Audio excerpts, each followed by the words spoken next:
What's up, everybody? Welcome to CL Banter. We got a stacked episode for you guys.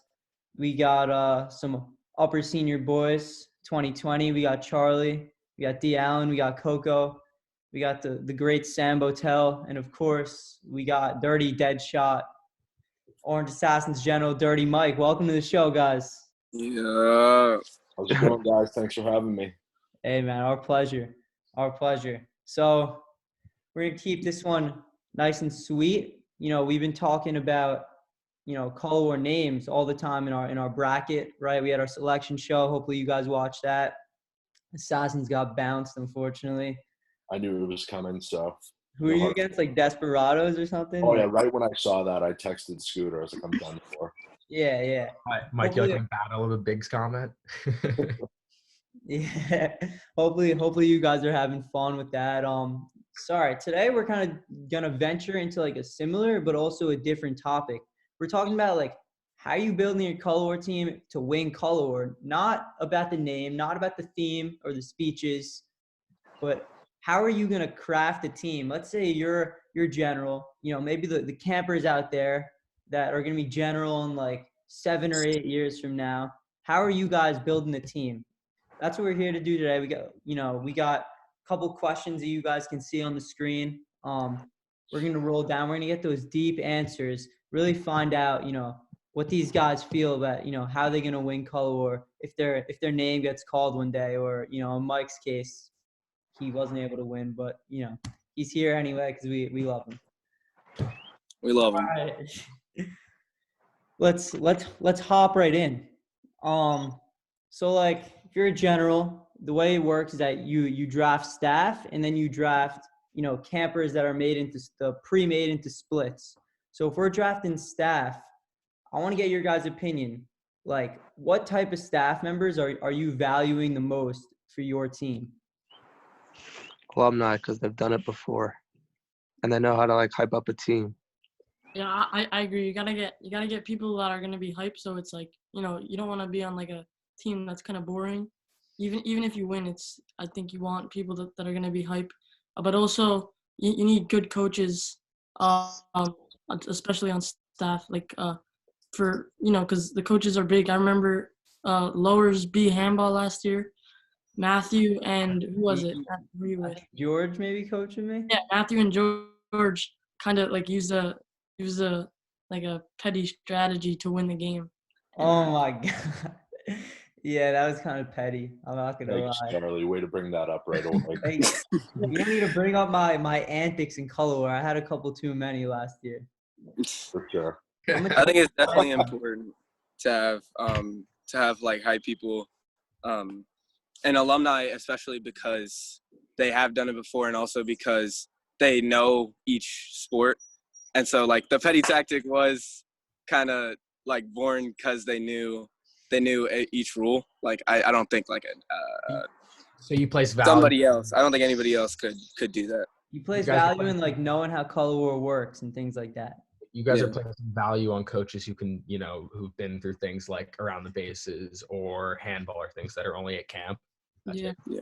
And also coaches who can rally the team when it's down, because that's one of the more important things in any sports, but especially color war. It's like when you can rally a team if they're down, or The alumni have been through that. No, absolutely. Yeah. For me, I think like, we don't have any girls camp representatives on here, but I'm going to show some respect to girls camp. I think, song and cheer, getting Gabby Paddock on your team is pretty big. She's won like a bunch of song and cheers in a row. I think like if you get, I think there are plenty of good people who could do song and cheer, but if you're able to draft like one of the top tier, like Gabby Paddock, like Molly Katz, Jolie's very good. So like, I feel like if you're able to get like multiple of them, then you have a clear advantage in terms of song and cheer. Because those people, they're writing like alma maters from like the beginning of camp, like already ready to use. So I think that's a big advantage. And I also think like, obviously, I rep alumni. I love like, my collegiate year, I was on a team with like on the rodeo, we had a bunch of alumni, and that was so much fun. I was so close with them. And just also people who can organize stuff. I think, put you in the best positions and putting the coaches in the right places is a really good, strategy and way to kind of have a better path to a win if everyone is kind of on the same page. Mike, you have any? Great. I mean, I feel like a disclaimer here, though, is any advice I give, if you do the exact opposite, I can guarantee you a color war. Just keep that in mind moving forward, that any advice I give out obviously doesn't work. So just take it with a grain of salt. But my big strategy was I just wanted every group to be covered because I felt like when it comes to the campers, they're more comfortable with their own staff versus some random staff members that kids they've never interacted with before. Yeah, and it happens to us. I So, remember because Mike took all of our staff. Facts. Yeah. He took all of our stuff. I was a man with a plan. I knew that when it came to my kids, I needed all of my staff. I mean, you guys Black still won the split. Yeah, but we had no coaches. Yeah, your staff was me, Josh, and George. Yeah, for everything. So I just really wanted to make sure every group was accounted for when it came to staff, and not just one staff member. I wanted to really feel good about it. So I like targeting group leaders when it came down to it because I don't know much about the Scout boys, but I knew Patrick did. So drafting Patrick made a lot of sense. The junior boys, I got Tim Ritter because, again, just makes a lot of sense to have people in place that know the kids. I mean, obviously it didn't work out for me, but if I had to do it again, I would probably stick with the same strategy and accounting for every group when I did the draft. Yeah, and about the picking from different groups. When sometimes used to do mock drafts and stuff. Sometimes with our old alumni counselors who could have been general early in the year and stuff. And a good strategy that you'll look at is when someone will pick an alumni, a second-year alumni staff member from the Chief Boys, and there's 2 in that group. The other team doesn't really, unless the person's taking Mike's strategy and trying to pick pick off certain groups of staff, the other person's not going to then take the other alumni boy counselor in the Chief Boys. So you can kind of wait if the other person's already taken what they want, or if you need someone to stay at baseball all day and there's 3 baseball staff, one's taken already, you can kind of wait because the other guy already has his baseball coach. He's not going to draft another one. That's So true. pick That's something true. else. Yeah. I don't know if that'll work because I knew that once she didn't take – so I had 4 alumni staff with my group. Once I got the first one, I immediately thought she was going to counter with another, and she didn't. And then I just took all 4 of them. Yeah. That usually won't work out, though. Just took all 4. It usually is no one's Horrible. very I'm going to unique. leave one of you behind. I couldn't forgive you for that. We had No, I think it was the right thing to do to take that's just the loyalty thing. You know what I mean? It's Yeah. also part of it's the mind game. It's not all about what's on the field. And going into the draft, I had a list. I'm not going to list anybody on the list. I'm not going to tell you guys, but I had 15 people written down where I did not care which one I got. Once she picked one, I would pick the other. So I had 15 sets, and I wasn't going to root for anyone. Just That's you interesting. take David, I take Charlie. Great. That's interesting. Did you do it immediately? Was that the strategy? Immediately. Right when she took one, I took the other one because I knew I needed one or the other. I just didn't care which one. That's interesting. That's a good strat. That's I never thought of that before. What about picking staff members who are athletes that you think could win staff events? Because that's as much as a brave event. How much weight do you guys put on that? See, I didn't really. Actually, you guys can field this one first. Go ahead, Chuck. I don't know because I feel it's 7 points, but I think it's big if you can you can just get Ariella or to win girls basketball or Lawrence or whoever. I don't know. It's I'm not sure the approach on that, but I think it is important to try to get them because they are valuable points to get if you can get them. I don't know if you need to reach very high, but yeah. So Yeah. I obviously didn't reach for athletes because I didn't do too great in staff events. But my strategy was that I already knew who the fastest staff members were. If it came down to a round base, I already had in the back of my head that staff would matter. But I wasn't going to reach for them. So I knew that if we're in the later rounds, I'm just going to start drafting for speed at that point, which I did.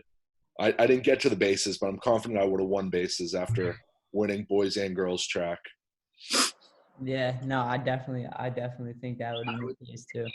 I would say Um, definitely try to keep both into account, but the coaching and stuff is definitely more important. yeah, If you get a kid like your brother, Charlie and Matt, like Josh, who can kind of coach every single sport, and he's pretty good athletically at every single sport. Like, and he's an alumni, so he kind of checks out all the boxes we've sort of talked right. about. He's a well-rounded, like, It's gonna be a very overall valuable draft good draft pick. That guy. Yeah, he was on my board. Yeah, pick. yeah. What's it called? I think like it's interesting. I mean, let's talk now about like the campers in terms of like picking a split. We're not talking about specific campers. We're not gonna like rank that or anything. But like when you're looking at a split in a group that you're not in, but you might know something about. So like Mike, you were the lower senior group leader. Like if you're looking at it, something like the varsity or the sub senior, like, do you look at like the superstars or do you look more for like an all around split? For the varsity, it was a pretty easy pick. Just I saw the top 3 names and I knew that was the split I needed to have. But when it comes to groups I'm not that familiar with, I feel like you just pick the name, just Yeah. the name. Every group has the name, and then you just go get them or try to go get them, because I'm never going to know chief girls and who to pick or scout boys. It's just if you know one kid and you know he's an athlete, you just have to go with your gut on that. Did you have like help from your twos? Yes, I had a lot of help from Ariella and Freedy. So they were very helpful throughout it all. It was great that they were both former generals and that they were both on my big trip. So that obviously helped things. Yeah. Every person that was on our big trip, you drafted. Every Snag. single person. No, I didn't get Molly or Kiara. You get like Sergio. Yeah, we had Sergio coaching basketball. Yeah. Oh my god. I want to see what the upper seniors think. What do you guys think? Like, Wait, quickly, just Well, I think. Oh, okay. you guys go first. I think honestly, because I've seen stars fall like almost every single split I've been in. So I say honestly, deeper split, like more well-rounded, all-around Wait, when you split. say Because stars if you fall, have, do you mean hurt or not playing well? Do you mean injury or like not play well? Perform. oh no, like lose, fall as in like get defeated. Yeah. Because I think that if you just have a couple of people and then they get shut down by some well-rounded athletes, then they're probably gonna lose because they don't have a team, and it's all team sports. So Yeah, I think deeper and all around. For the most part, I do agree with that. But I think like as for an example, like to pick like a star, like last year, especially in basketball and like football, I think Stone. I don't want to like single people out, but Stone like kind of carried us in basketball definitely. So like that was like a quick. didn't he drop like 40 or something? Yeah, he Like dropped like 50. 40. I was like, Bo had 3 fouls in the first 3 minutes trying to cover Stone. I was like, okay, we're dead in the water here. Yeah, Stone. yeah, exactly. But Yeah.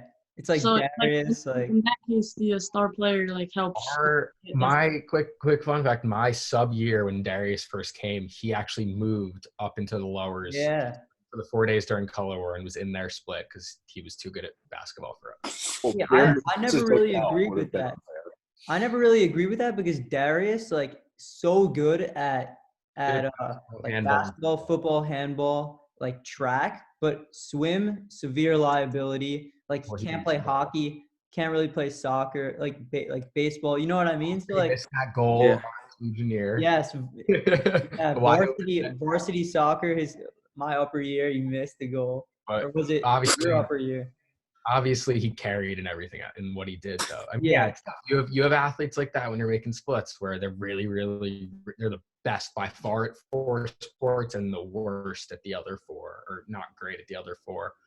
But just quickly shout out Darius, D1 Cornell basketball commit. Congrats. Congratulations. In one-on-one, you coward.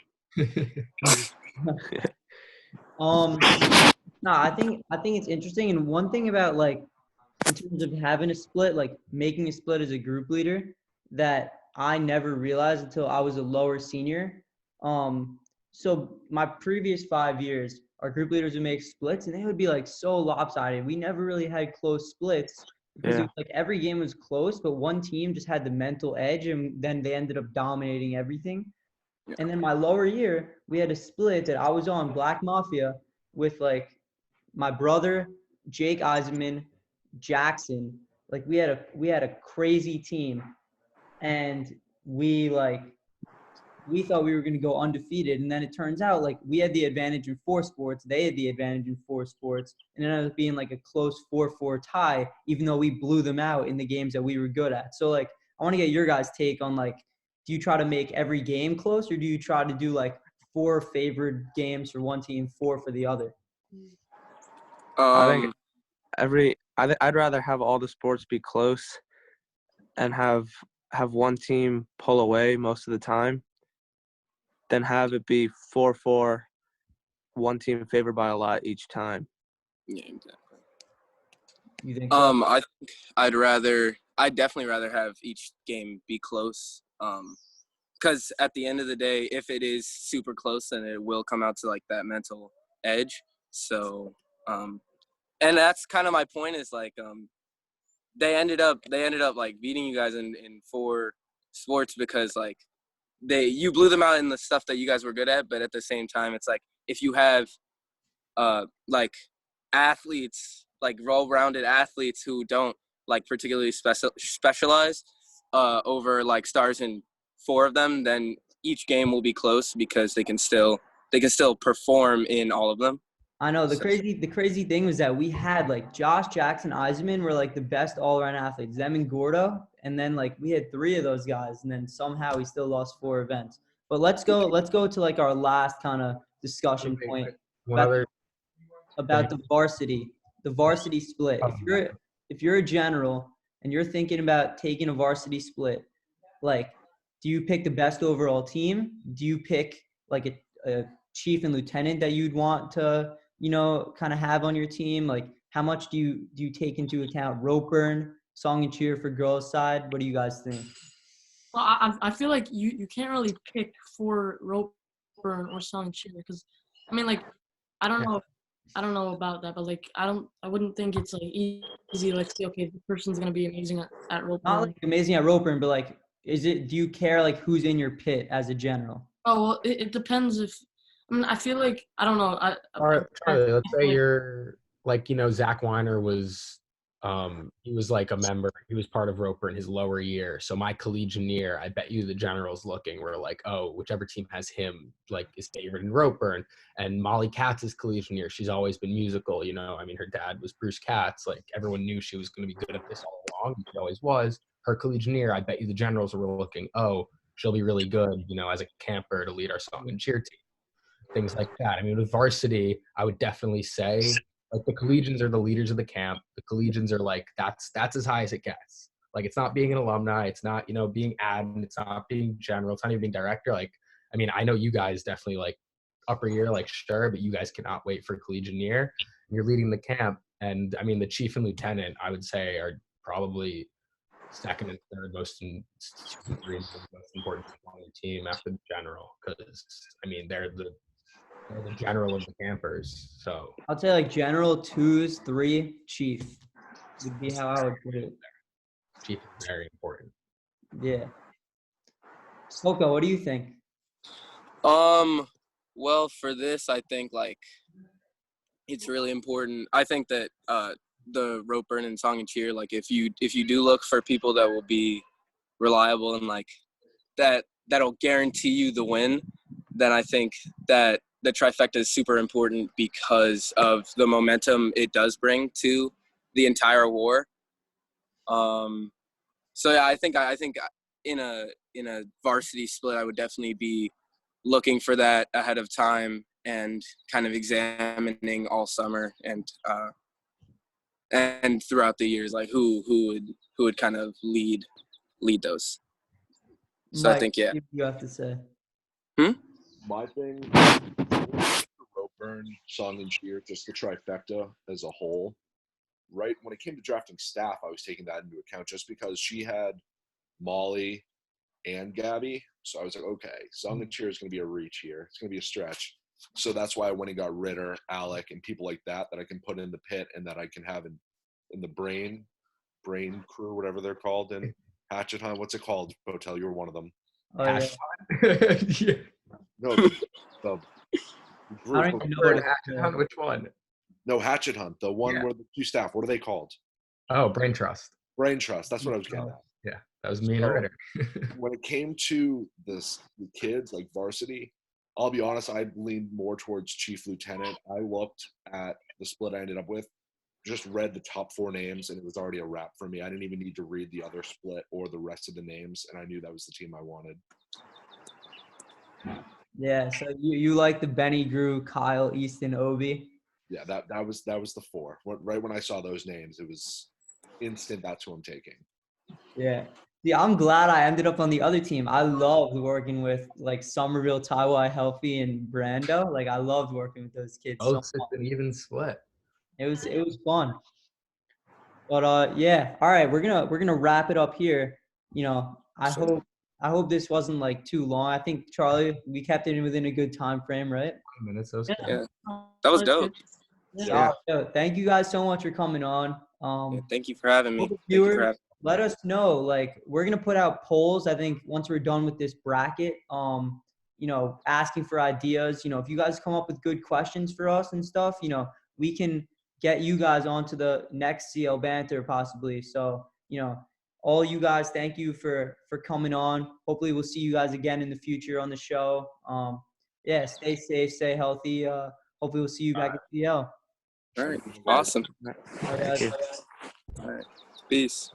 Peace. Bye.